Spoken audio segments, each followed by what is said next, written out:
guys, it's Gamperson here, and I'm here with the most influential games tier list. Now, some of the games on this tier list I have not played, but I have heard about, and I've not included. I would say all the most influential games, as I would be here for a very long time, and I don't know about all the games. First up on the list, we have Halo 3 for the Xbox 360. Now, I didn't have Xbox 360, never have, never will. I've only ever had the original Xbox, but I do know how influential Halo 3 was to multiplayer FPS shooters. This game made FPS shooters, I don't know.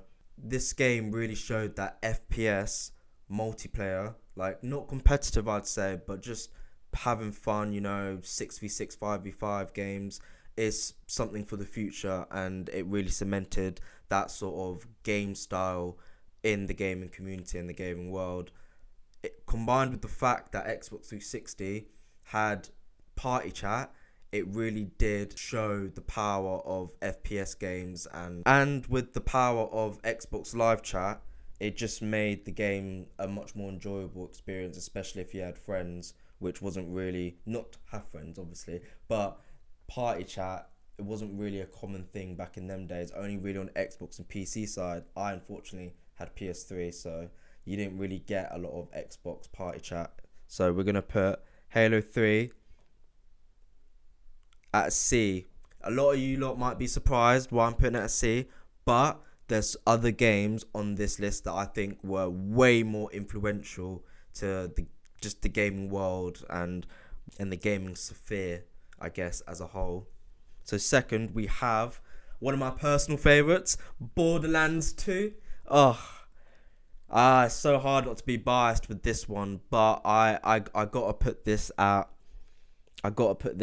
a tier. Now, it's easy for people to think I'm being biased because I've platinumed this game. Like, I love Borderlands 2. But, okay, for all you Destiny fans out there, if it weren't for this game, you would not have your rarities in your guns. You wouldn't have half that stuff. It just wasn't a thing before Borderlands 2 to have games where you have the same gun but in different rarities. So you can have a legendary version of the gun or a common version of gun, or you can only have legendary guns and stuff like that are just so hard to get. You know what I mean? That concept came from Borderlands 2. Like, well, not came from, but Borderlands 2, because of how popular it was. I think this game came out in like 2012. Because of how popular it was, people loved the idea of that looter shooter genre. That's the whole genre, looter shooter. We have Destiny, which is a looter shooter. I can't think of any other games off the top of my head, but that's a really good example of a game that took a lot of inspiration from Borderlands 2. So for that reason, it's got to go A. Next on our list is another game I have not played, unfortunately, but I've heard things about it. Stardew Valley. Now, this game, because I haven't played it, it's hard for me to rank it, but I do know that the whole farming indie game genre, this is the magnum opus of that genre. You can't get a better game than Stardew Valley because it perfected so many of the farming systems. It has such high replay value because of the high learning curve, and when you go back to replay the game with all the prior knowledge you've gotten from your previous experience, you end up doing more, being better, like learning new things about the game, and they're constantly updating it and adding stuff still to this day. So it really is the magnum opus of farming indie games. If that's your whole thing, that you like farming games, honestly, Stardew Valley is your game. I'm going to put it S tier. I haven't even played it. I'm putting it S tier purely because it is I repeat, the magnum opus of farming games. Am I wrong? No. Next on our list, we have Angry Birds. Okay? Angry Birds, I used to play this when I was a kid, on obviously the iPhone. But nowadays, Angry Birds, let's be real, it's quite bad. And they sold out. But this is the first Angry Birds we're talking about. And the first Angry Birds, everyone played. Okay? This game showed people, you know what? There are some fun games on smartphone. Maybe it's worth looking to see if there's other good games, you know what I mean? Maybe it's worth seeing or investing more time into mobile games instead of AAA games or games for consoles and PCs, you know? This game was so successful that it really did show game developers, hey, why don't we try making games on mobile, you know? It really was influential. But nowadays they sold out, let's be real. We know with I think Angry Birds 2, Angry Birds like Star, you got all different types of Angry Birds games and they're all just subpar. And they removed the original Angry Birds game, so you can't even play this anymore because it was so goated. It was so praised. Like the first one was like, yeah, this was the once again magnum opus of all the Angry Birds games, but they removed it. So you have to, I think you have to play the, you might be able to play it, maybe, correct me if I'm wrong, but you have to play the Angry Birds 2 or the version where there's microtransactions and stuff. So for that reason, I'm putting this at a D tier. Hasn't been other games that even are the same as this. So next on our list we have Heavy Rain.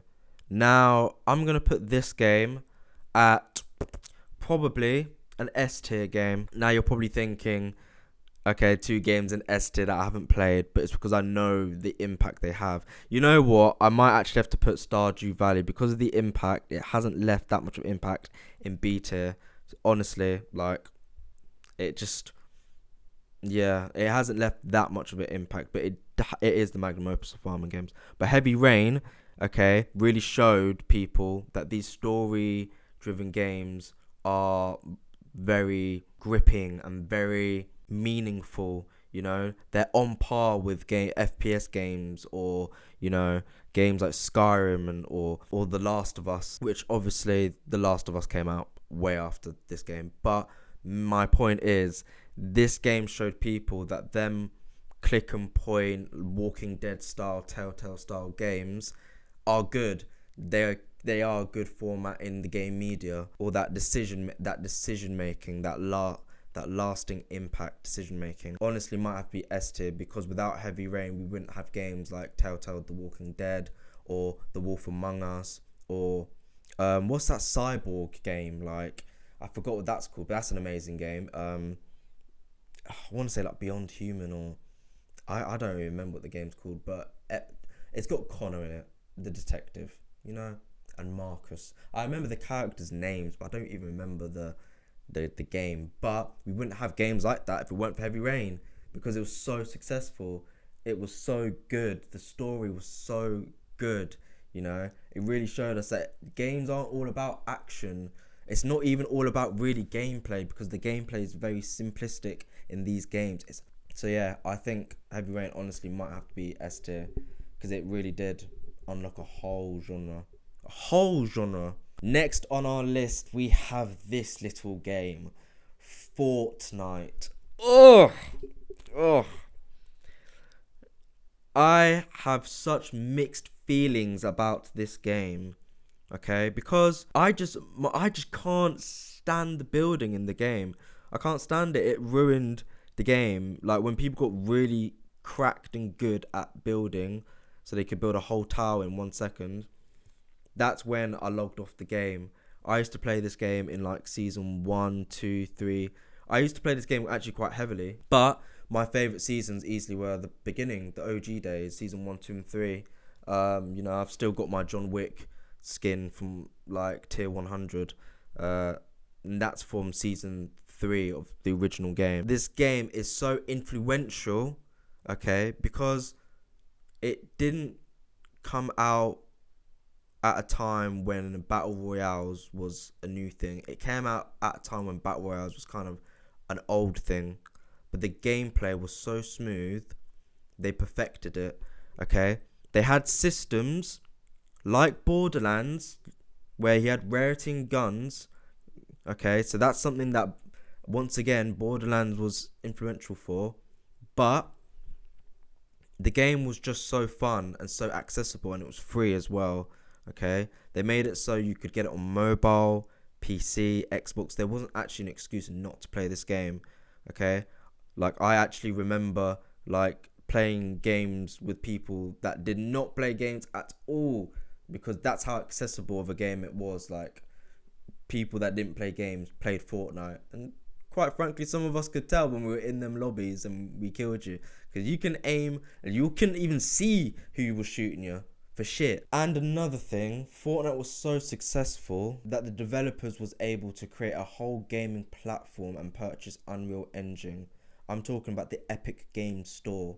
This was not a thing before Fortnite. Fortnite got so much money that they was able to open up their own game launcher that, quite frankly, is really good, okay, and get so many licenses to so many good games. They have a feature on the Epic Games Store where they give out a free game every week, not every month, every week. And the games, like, I'd say there's a 50-50 chance the games are good. Like, I've gotten some good games from just all for free. Like, I've never spent a single penny on the Epic Games thing, but I've got like 15 games, 20 games, which is a AAA game. Like, they're AAA games. So, you know, and that's all from the success of Fortnite, you know.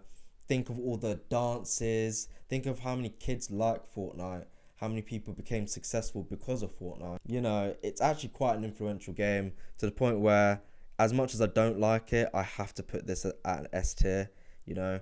It also the developers put so much money into that they were able to release Unreal Engine 5, or at least help them, the people behind Unreal Engine, create Unreal Engine 5. I think it's 5, which ultimately impacted the graphics in the game today. So we have really good graphics because of the success of this game. Has anyone ever thought about that?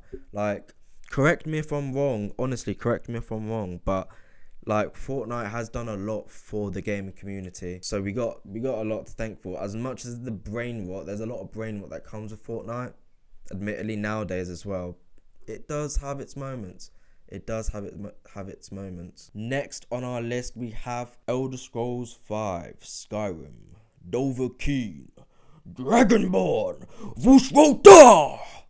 This game blew the hell up. I will never forget this game because I remember being in year 6. Now, for anyone that's not in the UK, that is for when you're around 10 years old, in your last stages of primary school before you move on to secondary school. I was in year 6, and I remember one of my friends talking about this game, and he loved this. He was obsessed about this game, and he made it sound like you could do anything in this game. He literally was like, you can do anything, be anyone. You kill dragons, you can be an elf, you do magic, you know, you do loads of quests, you can do anything, you can have a girlfriend, like. And I was like, damn, like, this guy is so obsessed about this game. What a dork, what a nerd. He was still my friend, but I thought, you're nerding out so hard about this game. Years later, when I got a PS3 and I was in year 8, so when I was 13 years old, I bought the game when it was obviously very cheap. It was 2 years later, and I thought, I'll give it a try. Lo and behold, how amazing this game was. This game, honestly, if you haven't played Skyrim, play Skyrim. I wish they did a remaster of this game, because it does deserve a remaster. If they did it, I would play it so happily. They did a remaster of Oblivion, the game before this, which I have yet to play, which I need to play that, honestly, because if it's anything like Skyrim, I will love it. And it's got better graphics than Skyrim. So another thing about Skyrim is this game put Bethesda on the map. This game really showed the general audience who Bethesda was and what type of games they were. So anything after Skyrim that they released was basically successful. They also had Fallout under the belt, and I think after Skyrim they did Fallout 4. Fallout 4. Which is some people don't like that game, but I love the game. I think it's great. Before this game, they did Fallout 3, which was amazing. It was very popular, but it was Skyrim that showed the whole world what sort of games, the style, the sort of weird open world style games that Bethesda crafts. It really showed the general audience what that is. So I'm sure people went back after Skyrim and played Fallout 3 and were like, oh, Fallout, this series is amazing. So yeah, I've got to put Skyrim at a... Oh, this is hard. I've got to put it at A tier, you know. Like, I low-key feel like without Skyrim, we wouldn't have all the open world games we have today, because Skyrim really showed the power of open world games. Next, we have Minecraft. Don't even like this game, but S tier. Gosh, the site just crashed, so I had to create this all again. Damn, that's my second technical issue while recording this video. But we'll just go on to the next one, which is Counter-Strike. I was about to say Counter-Strike 2. This game, how influential was it? I'm gonna put it at A tier. Okay, just because. Okay, this game, I feel like it introduced loot boxes. Like, I used to watch, like Kutra opening loot boxes and stuff. Like, I can't name any other YouTubers. Like, Uberhaxel Nova, open loot crates and stuff. And when you get a knife, it is legendary, even if it's a bad knife, So this game was so competitive that they considered it a sport. Like, esports is a thing because of this game, and games like League of Legends, obviously, to be fair. I can't say Counter-Strike was the main reason that esports is a thing. League of Legends really is. Should be on this list, to be fair, but next time, maybe in a part 2. Counter-Strike, just for PC gamers, was like the go-to competitive game for a very, very long time. For that reason, it's got to be A. Like, there's like famous sayings that I know, like Suka Blek, like Russians say that, and that's all comes from this game. Like, I know there's other things I could say in Russian, but I don't know if YouTube would allow me to say that, so I'm not going to say that.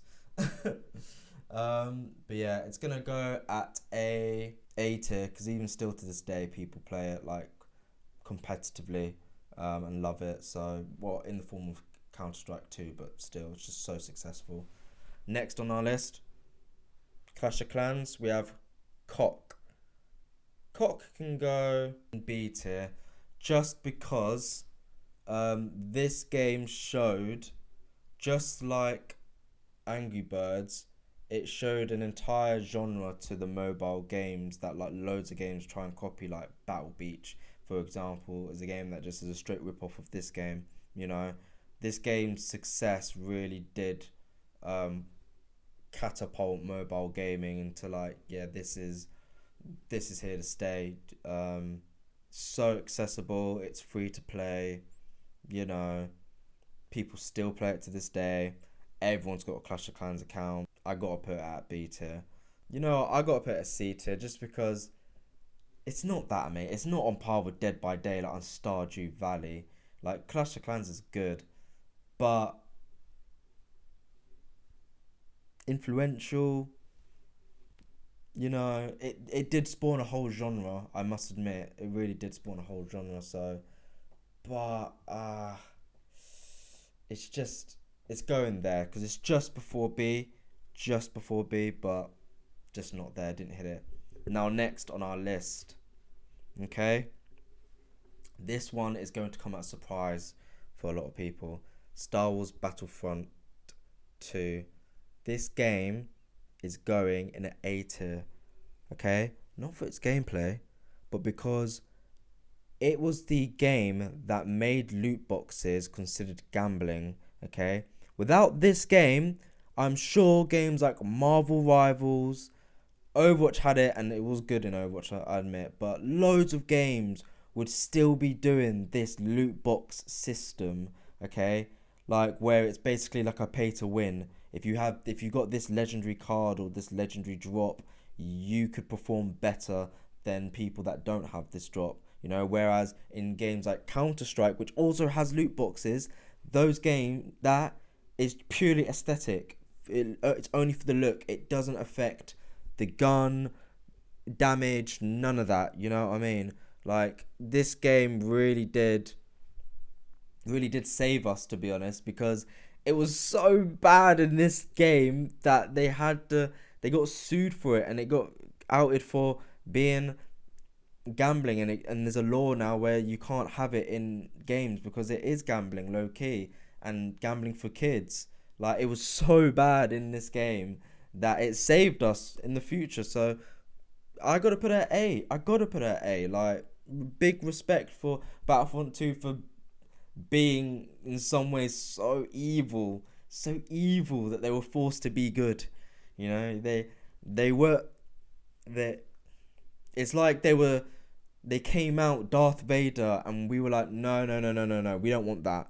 We want Anakin. So they have to go to Anakin. The game's in a great state now. It's a popular game. People love it, and it is a great game. Like, but just when it first came out with EA Sports, it's in the game.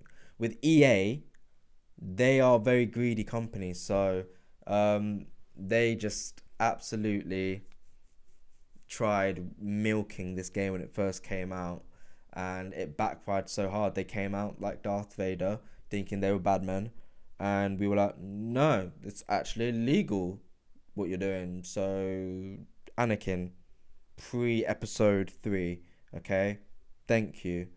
You know, you can have a bit of your dark side, but we can't have all the dark side. You know what I mean?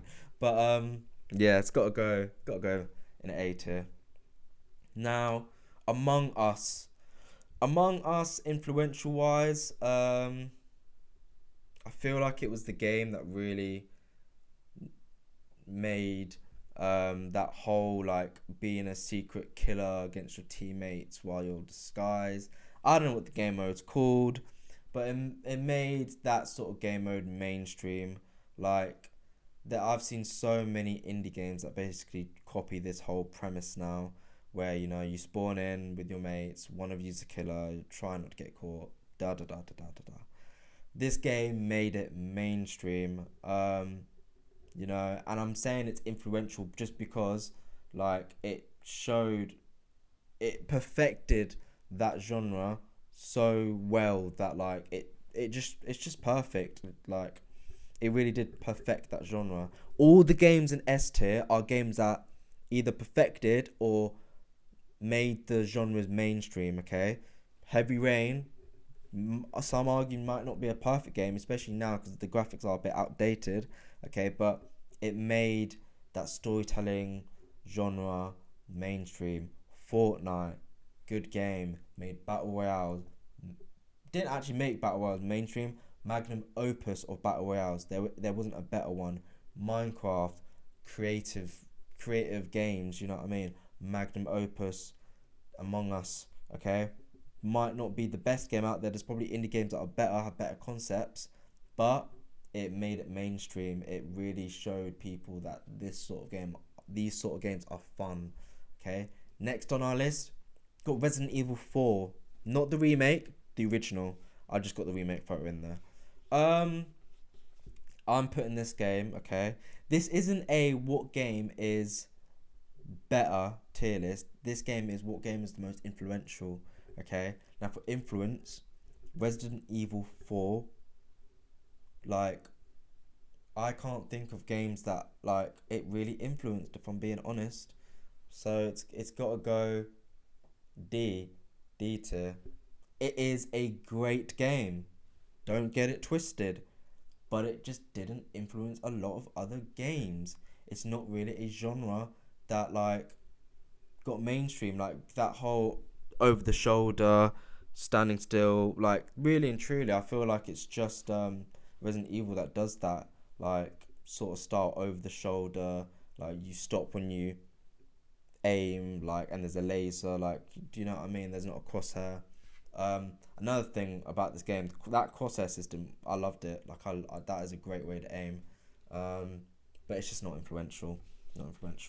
Next on our list, we have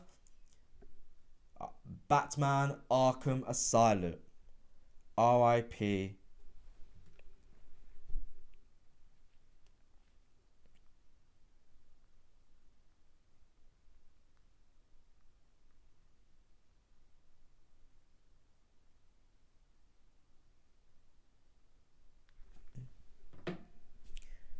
Next on our list, we have Batman Arkham Knight, RIP.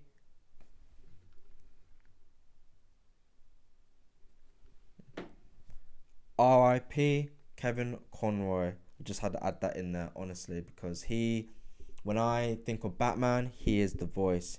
He is the voice. I am the knight.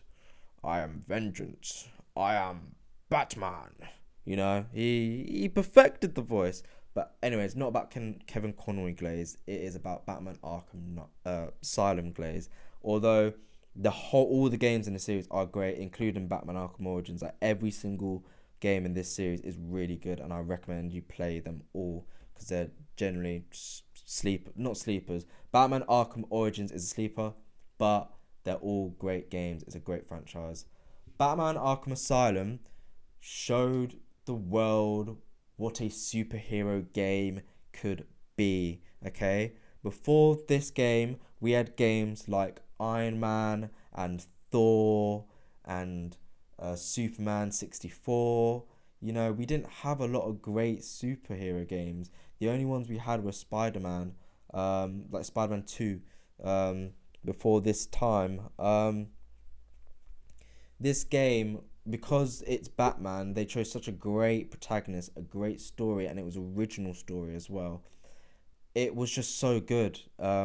People loved it. People gravitated to it. You know, without this game, a lot of people wouldn't actually like Batman. Okay, and without this game, arguably the Batman films probably wouldn't be a thing. This game came out at around the same time period when Batman Begins came out, so there really was a Batman craze after this game and then following up, or I don't know if this game came after or before, but alongside with the Batman Begins movie. This game was just so popular. It showed games developers that superhero games, can be good, stories can be good and gritty, and you should probably focus on the gameplay the most when it comes to a superhero game and trying to make your game actually feel like you're the superhero you're playing as. So if you're playing a Spider-Man game, it's probably not best to have it 2D. Do you know what I mean? I know I'm calling out games that did that, like in Nintendo DS era, because they were terrible Spider-Man games. Like I've got to be real. You don't feel like the superhero, but this game captivated the feeling of what it meant to be Batman, and it's amazing. And for that, I've got to put it at S tier. Without this game, we would not have had games like Spider-Man. Oh, let's not forget the combat system in this game. How influential it was. We've got Shadow of Mordor, okay? We've got Spider-Man. We've got Max Payne. We've got loads of games that borderline copied the fight style, the combat style in this game because it is so good. Although it can be run down, it can be a bit repetitive, the combat was so good in this game that loads of superhero games after it had to copy it because it was perfect, you know? If you see something above the head, click a button, counter it. If you didn't see it, you're going to get hit. Like, it's just that simple. The combat system was so great. And let's not forget about the detective system, okay? The see-through walls, that sort of premise, okay, is in so many games now. You got Assassin's Creed, okay? Although Assassin's Creed 1 came out before this time, okay? This Detective Vision made seeing through walls, like seeing like important items and stuff, really popular. You know, we've got I wouldn't say Assassin's Creed copied it, that's fair, okay? But this game perfected it outside of that IP Assassin's Creed. So we've got games like Cyberpunk, that copy Detective Vision. We've got games like what other game can I think of that copies it? Shadow of Mordor is heavily inspired by this game. Let's not beat around the bush. Like, it's basically the same game but in a different IP. But it's because it's made by, I don't think the same people. I don't know, but it's published by the same people. So, but for that reason, Batman Arkham Asylum, it's got to go S tier. It's got to go S tier. So influential, combat style, superhero genre. It's just so influential. Next on our list, got Dark Souls. Oh, oh, oh. I love this genre. I don't like this game. I've got the remaster of this game. Played it. Okay. My big gripe with this game, in specific Dark Souls 1, good game, good level design. The second half of the game is doo doo, is bad. It's not good. It's not good. Okay? Come at me if you want, but I don't care. I think the second half of the game is bad. First half of the game, I loved it, enjoyed it so much. Second half, the bosses, just the areas, tedious. Yeah, and that followed through in Dark Souls 2. But Dark Souls 1 made Souls games mainstream. Okay, for that reason, I've also got to put it. At S tier. And because I'm putting it at S tier, I've got to put Batman Arkham Asylum in A tier because there was just game mechanics that was so influential, but a genre, like, it didn't really make a genre that, like, it didn't, there's not like superhero games, like, you do think of this games, but there's loads of other games like it. But with Dark Souls, it's Souls born games, like, it's only basically games made by this specific developer that is a whole genre. There's been so many games that have tried copying it, tried having a fraction of that hard difficulty, that what's the word? There's a word I'm looking for when you die you respawn. I can't remember what the word is, but you know, Soulsborne's games are so influential to other game genres, you know, like Star Wars, Jedi Fallen Order, Survivor, whatever it's called, wouldn't be here if it weren't for Dark Souls. Code, I was about to say Code Geass, the game. Code, whatever that anime one is, wouldn't be here without the game. Berserker wouldn't be here without the game. Wukong wouldn't be here without Soulsborne's games. A lot of people don't actually realize how influential Soulsborne's games were. Like the whole, you know, dodge, it was just the difficulty as well. It's just such an influential game, and it's one of my favorites as well.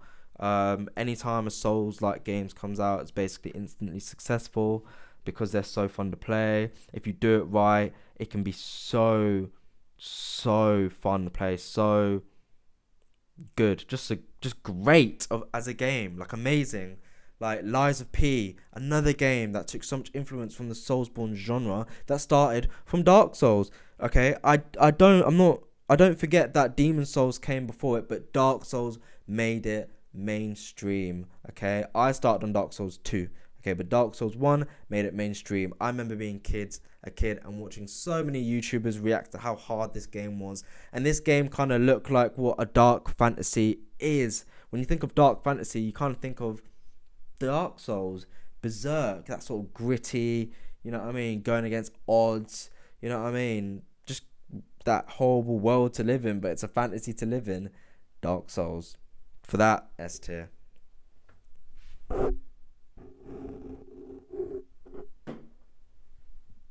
Okay, next on our list we have Assassin's Creed 2. Okay, now without this game, we wouldn't have had all the other Assassin's Creeds. Okay, Assassin's Creed 1 was successful to some degree. It was good. Wasn't mainstream though. I played Assassin's Creed 1. I really liked it. If you haven't played it, play Assassin's Creed 1. Interesting game design there. Very interesting game design. Assassin's Creed 2 has to be probably a C tier, because without Assassin's Creed 2 we wouldn't have had a lot of other games. Like again, Shadow of Mordor took the parkour from it. Like it also made parkour games mainstream, because before then we didn't have any games where it was all about climbing up buildings and stuff. So honestly, it really was influential in terms of like that sort of game mechanic, and it spawned a whole IP. Like, I'm not stupid when I know Assassin's Creed 1 came out before, but Assassin's Creed 2 made it mainstream and it cemented the IP to stay. Okay, Assassin's Creed is a very different game nowadays. A lot of people wish it went back to the roots of Ezio Auditore, not him as a character, but that time period, that setting, You know, just that game feel. Now the games are just low-key terrible, like Assassin's Creed Shadows. Terrible. Don't like the game. Haven't played it, but I won't play it. Okay. Next on our list, we have James Bond 007 for the N64. It's probably, there's one other game on this list that could probably compete for how influential, okay, this game is as a game. But without this game, we wouldn't have 90% of the shooters. Anything involving a gun, we wouldn't have it. Any FPS, we wouldn't have it, okay, if it weren't for this game, okay? This game, oh, I've never played it, but all I'm saying is if you 1v1 someone and you go as that little short dude, you've instantly won, okay? That's how influential this game is, and it's way beyond my time. I was not even a sperm in my dad's balls when this game came out. Like, and yet I know that strategy in a 1v1. Do you know what I mean? This game spawned the FPS genre. And for that, you know, games like Call of Duty, Battlefield, so, I don't know why Homefront comes to my head, but, you know, Star Wars Battlefront, Counter-Strike, the list goes on, Halo. But without this game, we wouldn't have had so many games.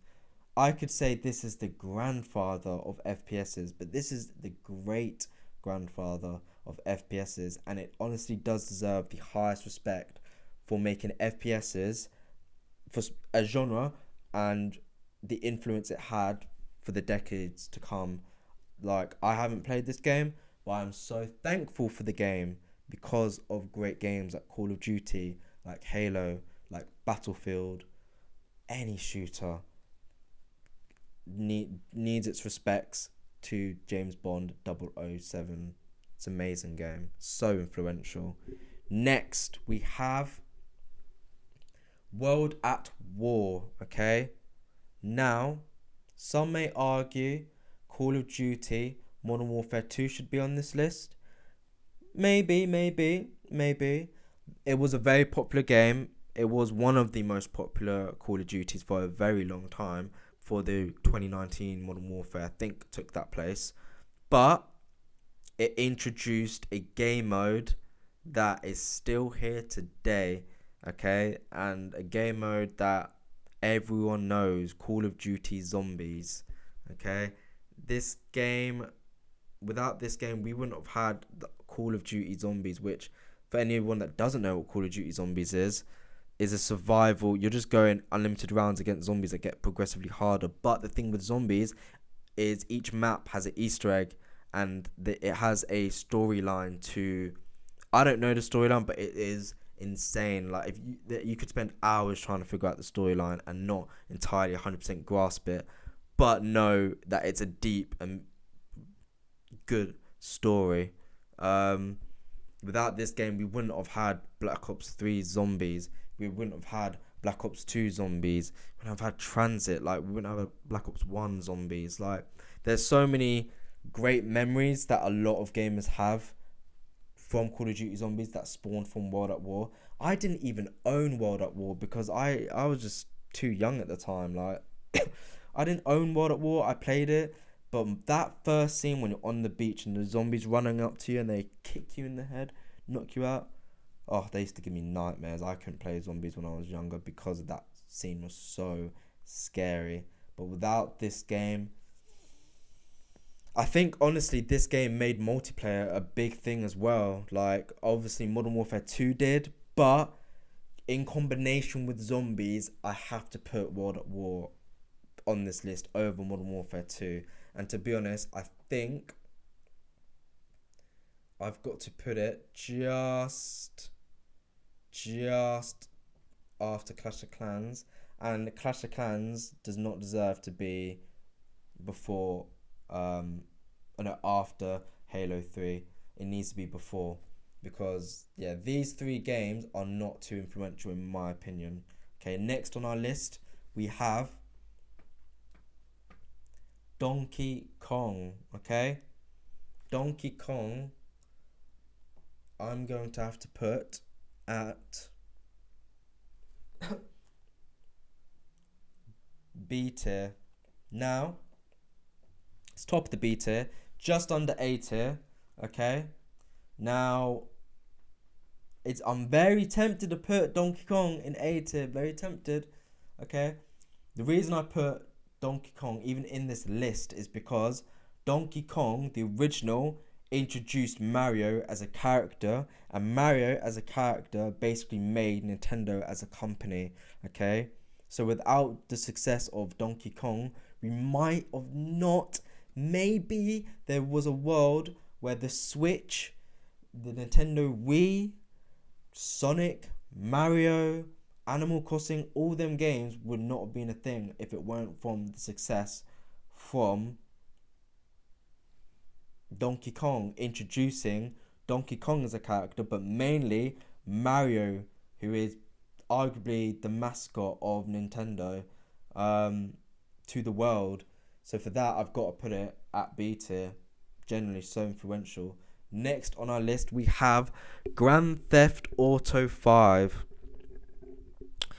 I'm putting Grand Theft Auto 5 just at the crust. Just at the crust of A tier, okay? Because I don't feel like it's really influenced a lot in terms of other games. It's really its own unique game, but because it's its own unique game, it's just here to stay. It's here to stay. Arguably one of the best Grand Theft Autos. Probably the best Grand Theft Auto. Another thing that's special about this game is that it's been a whole generation since this game's release and the next game, GTA 6 release, which it hasn't even released yet. That game comes out next year, okay? I was 13 when this game came out, okay? I am now 24 and I'll be 25 when GTA 6 came out. 13 years old to 25 years old. That is the time skip that a lot of people that played this game on day one or the first year and maybe still play this game from time to time have put into this game. Like, there's a lot of things that have came from this game, a lot of friendships, a lot of memories. GTA 5 RP, which if a lot of people don't know what that is, but if you're on PC, you know what GTA 5 RP is. The whole role-playing scene has created so many careers for people, has become so successful and has generated a ludicrous amount of money that has been funneled back into GTA 6. So GTA 6 is probably going to be the magnum opus of the Grand Theft Auto series, because right now it is GTA 5, because it's been since I was 13. Okay, I'm 24 now. It's been nearly 10 years. No, it's been over 10 years since the last ones came out. You know, whole kids have grown up into adults like myself. It's just, and the thing is it's so timeless, the game, that you could boot it up now, even though it's a game, over 10-year-old game. Because of the remasters and everything, it doesn't feel like an over 10-year-old game. It really does hold its place, and for that it goes at A. But the reason it's at the bottom of A is because it didn't influence other games. Like, there wasn't mechanics or anything that really got passed down to other games, so I can't really put it at S tier, unfortunately. Now this game next on our list, Pong. This goes at the top, the very, very top of the tier list. Why do you think Pong... Well, why, you may ask, do I think Pong goes at the top? Well, if you know anything about games, this game is the first game that ever came out. The first game that ever... The first digital game that ever came out. I said GoldenEye was the great grandfather of FPS shooters. Pong is the great, great, great grandfather of video games. Period.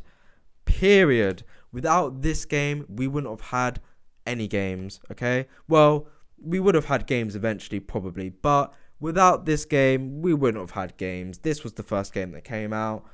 So many games need to give its respect, its existence. Games only exist because of this game. It's amazing. It goes at S tier, top of S tier.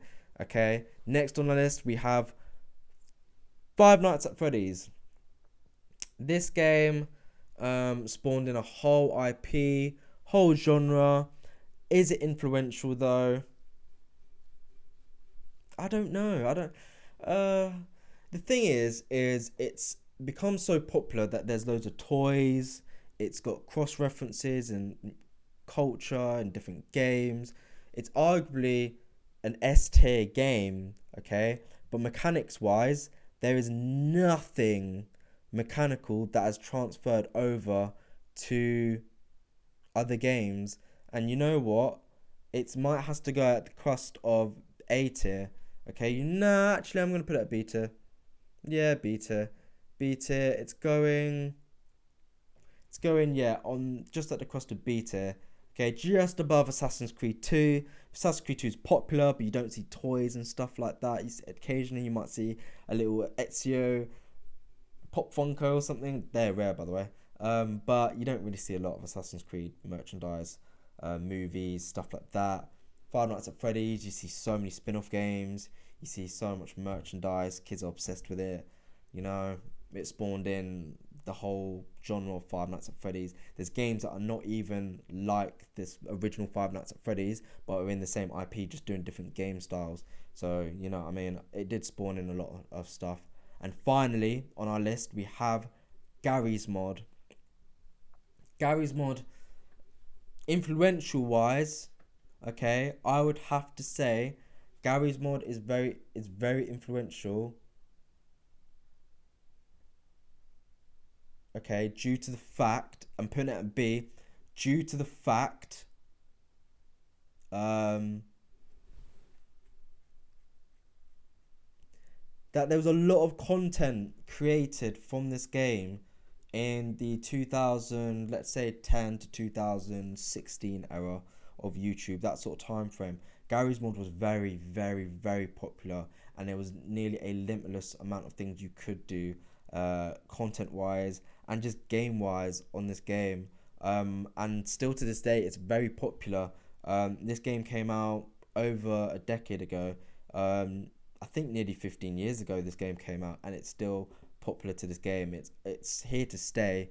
They might make a Garry's Mod 2, but who knows? But yeah, looking from this tier list, is there anything I would want to change? I would probably want to put Among Us. Okay, Among Us. Among Us next to Five Nights at Freddy's. I'd have to put Dark Souls. I'd have to put Dark Souls in A tier. Okay. Before, I think Borderlands 2 is more influential with the game, with the looter shooter, but I think Dark Souls was more influential in terms of a whole genre like Soulsborne than Skyrim. I'd have to put Heavy Rain at probably the top of A tier. Yeah.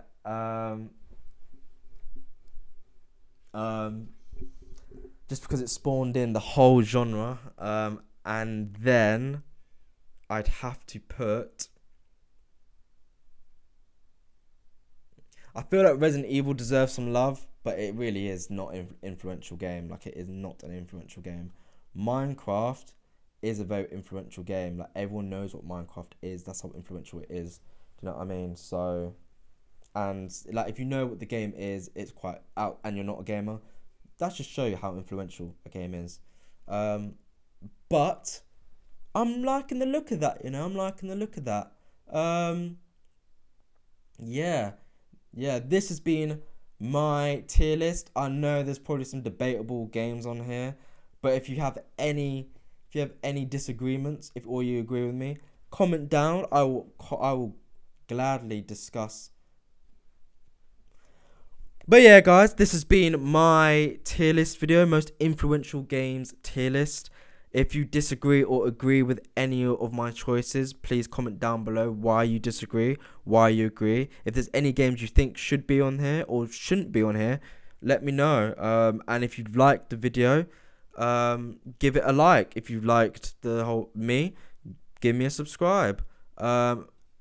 If this can get a couple likes, then I might consider doing a part 2.